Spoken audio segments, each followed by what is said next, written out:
across the United States, we got folk who are calling themselves worshiping God, but they are trying to worship God according to how they did up under the old covenant. And the Hebrew writer took time in the book of Hebrews to show us that God has a new covenant, and this new covenant is better than the old covenant. And so if the new covenant is better than the old covenant, then the worship up under the new covenant got to be better than the worship up under the old covenant. Now with that said, let me show you something here tonight.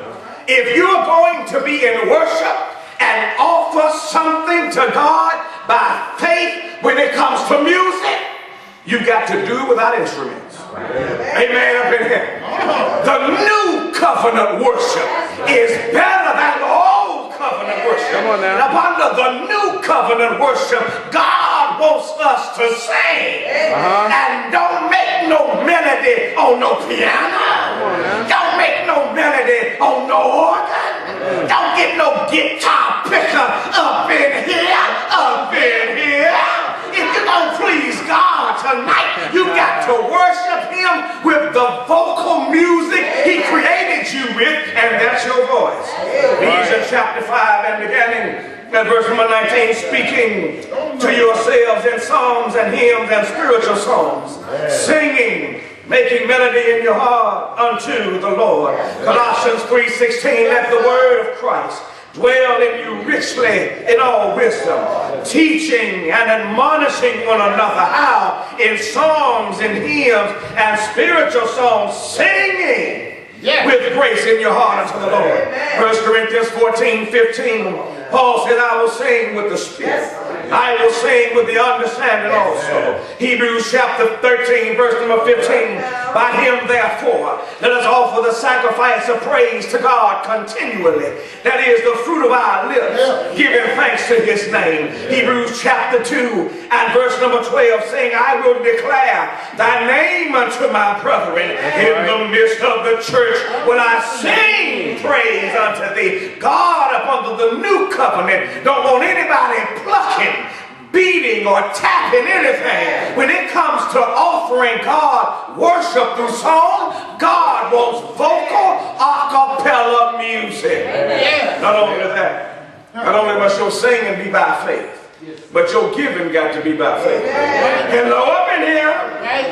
Even your giving has to be by faith. In 1 Corinthians chapter 16 and verses 1 and 2, the Bible says, now concerning the collection for the saints, I have given order to the churches of Galatia, even so do ye. On the first day of the week, and every one of you lay by him in store, as God has prospered him, that there be no gatherings when I come. Even our giving, we are to do it as we prosper. This particular word for prosper is the same word that Paul uses in Romans chapter 1. When he tells the Romans that he had prospered to come unto them. But he was not let at that point, at that time, to be able to do so. And so the word prosper literally means to make a journey's end. Sometimes we look at prosper as to how much was on the paycheck. Amen up in here. I just stopped by to tell you tonight, you prospered more than just what's on the paycheck. You didn't just prosper when you got a paycheck. As a matter of fact, God blessed you to prosper when your eyes popped open this morning. Amen up in here. You were able to prosper when you were able to sit yourself up on the side of the bed. You were able to prosper when you pushed yourself up off the edge of the bed and took that first step toward the bathroom. Every step you take, every move you make, it means that you're prospering by God. Prospering is not just what I got in my pocket. Prospering is the fact of have I met my journey's end. Did I eat last week? Did I have gas to put in the car? I prosper every time that God blesses me to take care of my business. And so Paul said, lay by in store as God has prospered you. 2 Corinthians chapter 9, beginning in verse number 6, he said, but this I say, that he which soweth sparingly. We got some stingy Christians. Amen. Got some old tight Christians. squeeze a hold on that dollar, even you can hear George Washington. Amen. Got some folk that hold on to it. Paul says when you sow sparingly, you're going to reap sparingly. If you sow bountifully, you shall reap bountifully. Every man according as he has purpose in his heart, so let him give, not grudgingly nor of necessity. For the Bible says that God loves a cheerful giver. It ought to make you feel good to see the plate coming your way. Amen. Ought to just tickle you down up in your spiritual funny bone. To be able to say, thank you, Jesus, for doing what you've done for me this week. It's a blessing. It's a privilege. And the Bible says, if you sow sparingly, that's what you're going to get back. If you sow bountifully, if you realize I can't outgive God and give it from your bountifulness, he said, God will do the same to you. Your giving must be by faith. Your singing must be by faith. Even your prayers must be offered up by faith. The Bible says in Philippians chapter 4, beginning at verse number 6, be careful for nothing, but everything by prayer and supplication with thanksgiving. Let your requests be made known unto God.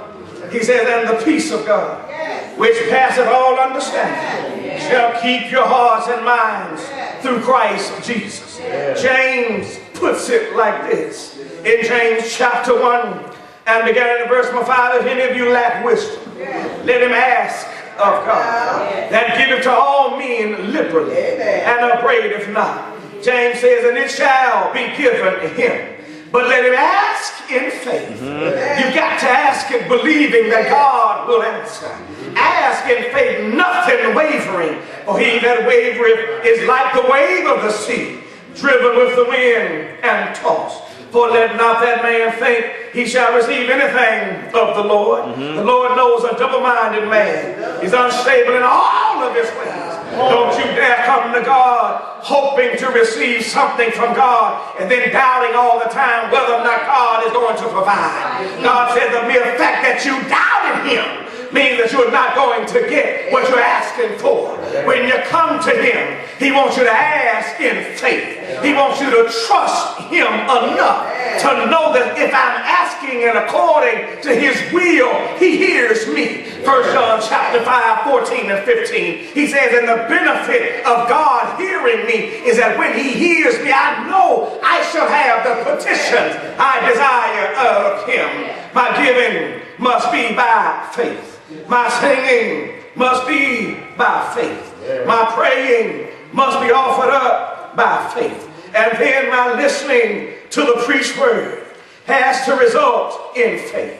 I believe that's the reason Paul instructed his son in the gospel, Timothy, to not preach his opinion, to not preach what was popular in the popular circles of that day. But if you're going to preach and produce faith, since faith cometh by hearing, and hearing by the word of God, then Timothy, you got to preach the word.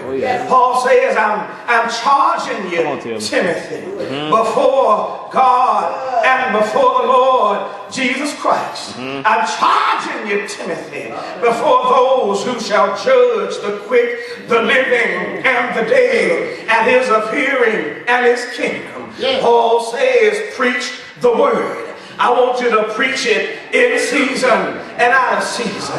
I want you to preach it when they want to hear it. I need you to preach it when they don't want to hear it. Preach it when they're smiling.